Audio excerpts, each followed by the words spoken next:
everyone. Welcome to a new episode of the RIVA podcast. Today is a very special one. We have Juan Carlos Pereira, Executive Director of Spain U.S. Chamber of Commerce here in Miami. I cannot be more excited to have you here. Thank you so much. Thank you. It's a pleasure. It's a pleasure spending this time talking with RIVA, one of our examples of success in the United States, and it's a pleasure being with you. I wonder that many companies in Spain might see the U.S. as a black hole that is huge and it's very consumer-oriented capitalism. But what's the biggest strength that the U.S. Chamber of Commerce has to be so helpful? First thing, it's the market itself. It's huge and it's very interesting and dynamic. And from the Spain U.S. Chamber of Commerce, what we try to accomplish is helping our members to navigate those seas and those rivers inside the market to reach their goals. And, well, we try to be a resource, an additional resource. For me, I remember when I started, you guys presented yourself as you said, as a resource or as a tool. I find that you're a partner, which truly makes you guys special because you have been with us hand by hand in the whole process. And I am really surprised. The amount of resources and time that you have is limited, but the amount of dedication that you put into the members, it's absolutely outstanding. How do you do it? How do you do with such a limited resources, limited amount of people that are really young, because your team is definitely very young? How are you able to give such a really good service and help us so much? With passion.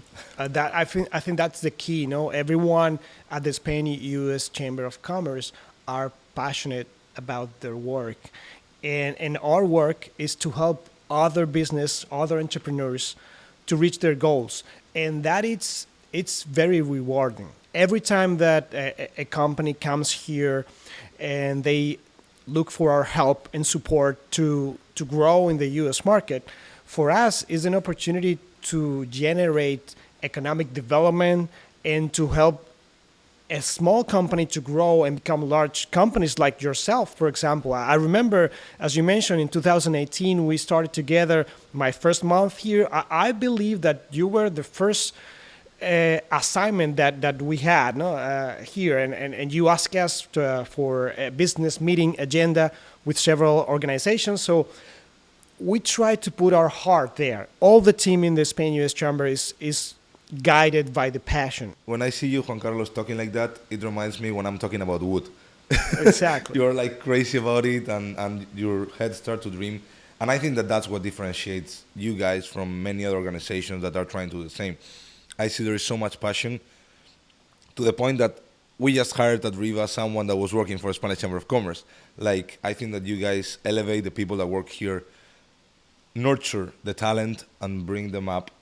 And I think that that's the biggest differentiator that you guys have. I would like to know something. I don't know if you can tell this, but what's the craziest story you have ever had in the Spanish Chamber of Commerce? For example, like a member that was trying to get advantage of you but was not from Spain, for example. Have you ever put yourself in a position like that? Well, in the Spain U.S. Chamber of Commerce, we take care of our members, and they don't need to be from Spain. That's something unique that I would like to share with everyone. So any company could become a member of the Spain U.S. Chamber of Commerce. They didn't have to be Spanish companies or U.S. companies. So we are a binational Chamber of Commerce. That's why in our name we have the Spain United States Chamber of Commerce. Most of our companies are from Spain or are U.S. companies that are subsidiaries of Spanish companies. But then we have a large number of companies that are 100% U.S. companies, that they don't have nothing to do with Spain. They are not subsidiaries from Spain, but they believe that we can provide them a lot of added value. Something also that I want to add to what you just said is that the Spanish Chamber of Commerce is not part of the government of Spain, right? Mm-hmm. Yeah, exactly. So we are an official Chamber of Commerce. So we have a very strong relation and ties with the government and the organizations. the public organization with the consulate, and we work together hand by hand. But we are a different organization. We are a private organization. That's something interesting that not many people know. We are a private, non-profit organization. As I start the podcast with, they feel that the U.S. is very hard to penetrate. It's hard to come over here. For sure, it's really hard to get a visa. It's really hard to travel here. You require ESTA, and it feels like they see it sometimes as something that is scary for them. Also, the barrier in culture, and I think that the culture in Florida is pretty close to Spain, or at least is the closer you can find. Is that why you chose Miami to have the Spanish Chamber of Commerce headquarters? Yeah, the chamber was founded in 1980. So this is going to be the 43rd year of the chamber. And at that time, Miami was very different from today. But there was a group of Spanish companies, Spanish entrepreneurs, and also U.S. companies that were doing a lot of business with Spanish companies. And they thought that it was a good idea to found this organization, to create this organization, to help those Spanish businessmen and companies entering the United States. And Florida was a good place to start because of the culture, as you mentioned before. A lot of people from Latin America live here in South Florida. A lot of businesses are run by Latin American people or with origins in Latin America, and their culture is very similar to the Spanish. And today, there's a fact. Every 10 companies that enter the U.S. market from Spain, from 10 companies, 6 of them enter through Florida. It was really a good decision to set up work here. What would be your advice to someone that wanna come to the U.S.? Say an entrepreneur in Spain that is starting, is doing well, and is very hungry and says, "I wanna go to the U.S. and make a living, and I wanna make a successful business there." In general terms, if we need to focus on 2 or 3 things, first thing is, as I said before, I believe that the U.S. market is the best market in the world. A lot of opportunities here.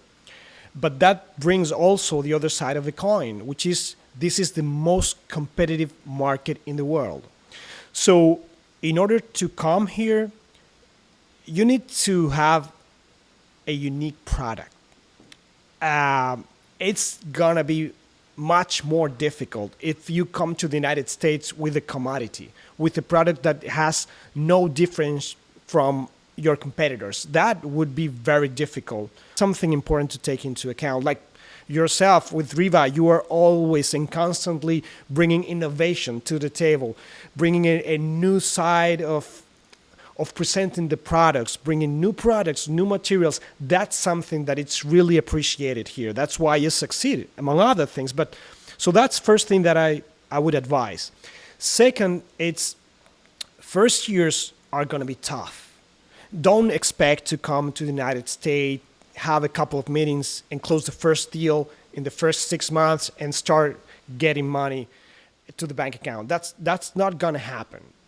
Maybe sometime that happens, but those are really rare exemptions.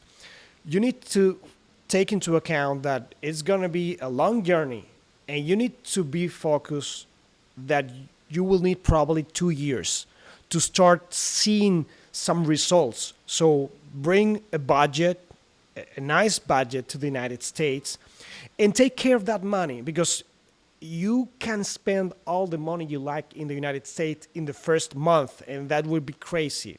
So take care of that, be conscious on where you put the money, but bring enough money to start operations here. If you're gonna come yourself, money to live here for 2 years, and to spend traveling. You need to travel a lot.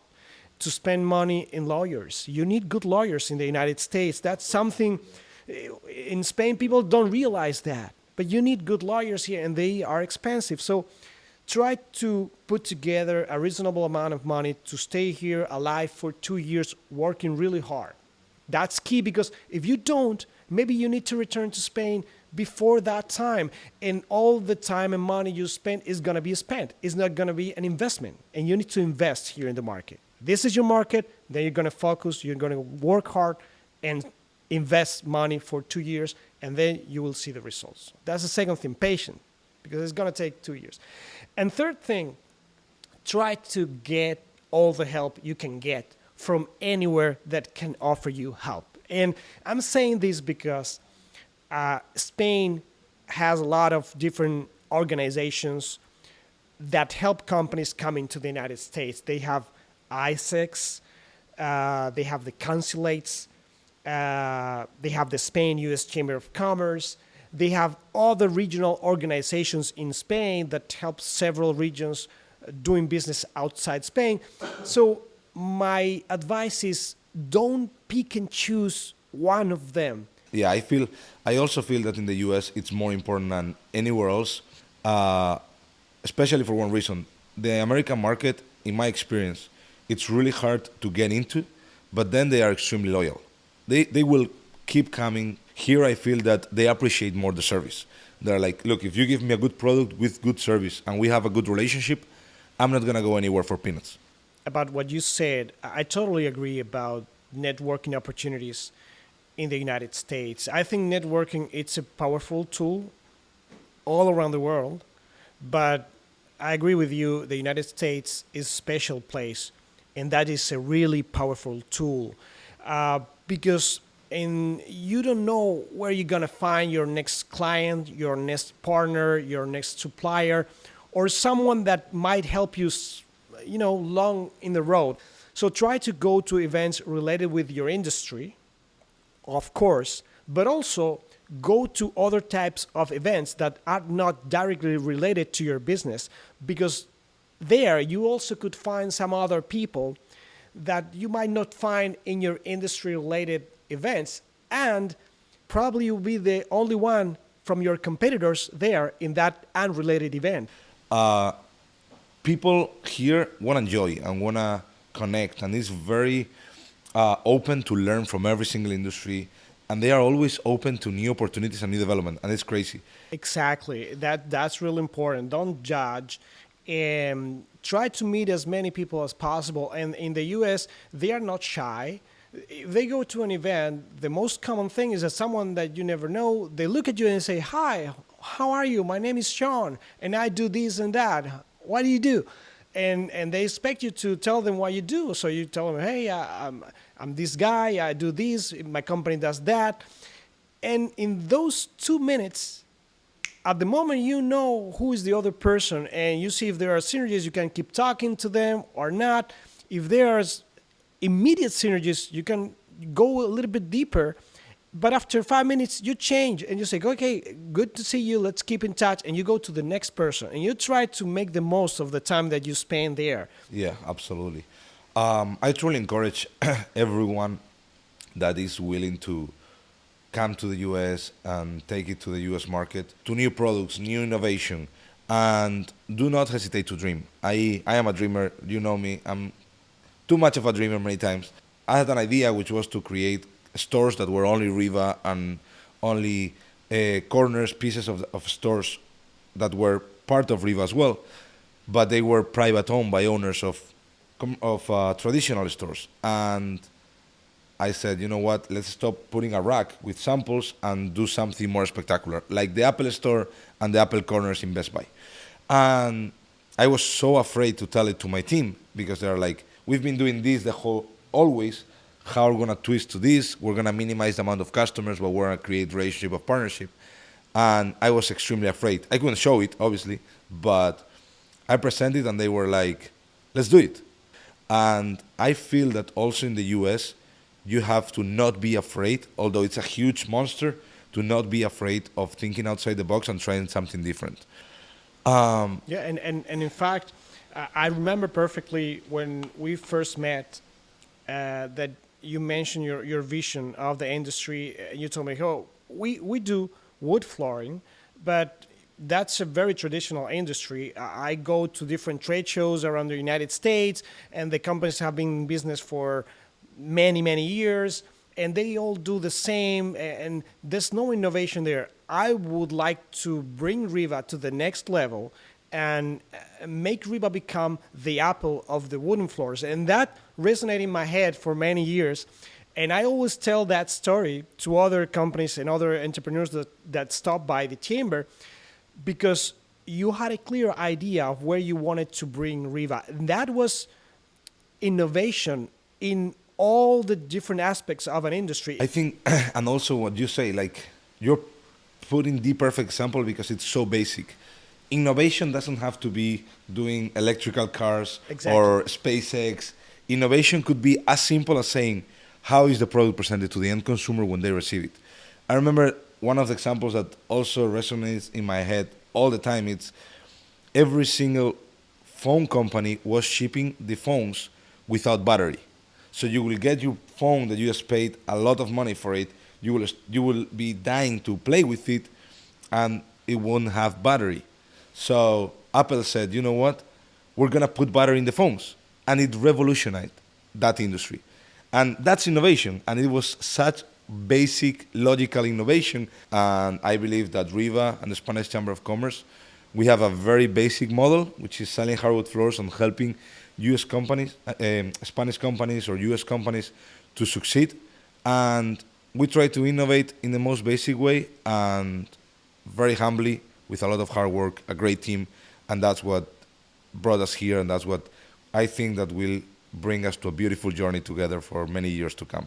So thank you so much, Juan Carlos. I cannot be happier to have you in my life and in RIVA's life. I think that the Spanish Chamber of Commerce has helped us and will help us for many, many years. So thank you so much. No, you're welcome. And as I said before, we are happy to help. We are passionate about our job. And examples like yourself, like RIVA, are the best way to show other companies the way to go. No? And that's the reason why you were featured in the first edition of our new digital magazine in January, because we wanted to show the world what a company like yourself, coming humbly to the United States, could achieve so much. I think those stories are great example to other companies and entrepreneurs interested in the United States. I also wanted to share, now that we're talking here, if there is something that you missed in that article that you would like to share with other entrepreneurs, because the example of companies that succeeded from many different industries, plant a seed in Spain or plant a seed anywhere else, and help other people to bring their ideas to life, and they give hope. So anything that you might miss that would like to add there? I would reinforce the fact that dreaming is free, and do not hesitate to dream big and find your passion. For me, the biggest challenge in the new generations is finding that passion. They believe that passion is gonna come overnight, and it's gonna be something that shows up on your door or on Instagram or on Facebook. Passion comes from hard work and love, and I encourage them to look for it, master whatever they love, and innovation is basically mastering something and just trying to make it a little bit better, and you're innovating already. So be fearless and just dream high. That will be my best advice. So. That's good. Fearless but cautious. Well. Fearless with what you dream. Yeah. Do not put all your money into something right away. But no, fearless in the way you dream. And Juan Carlos, once again, thank you so much for everything, for joining me today here, and for everything that the Spanish Chamber of Commerce is doing for RIVA and for every single entrepreneur that is coming through you guys. And thank you. Oh, thank you so much. It's a pleasure, and we will keep doing anything we can to help you grow, and the rest of the companies from the Chamber. Thank you for being a member of the Chamber and for your support to this organization and the rest of companies. Absolutely. All right. Thank you.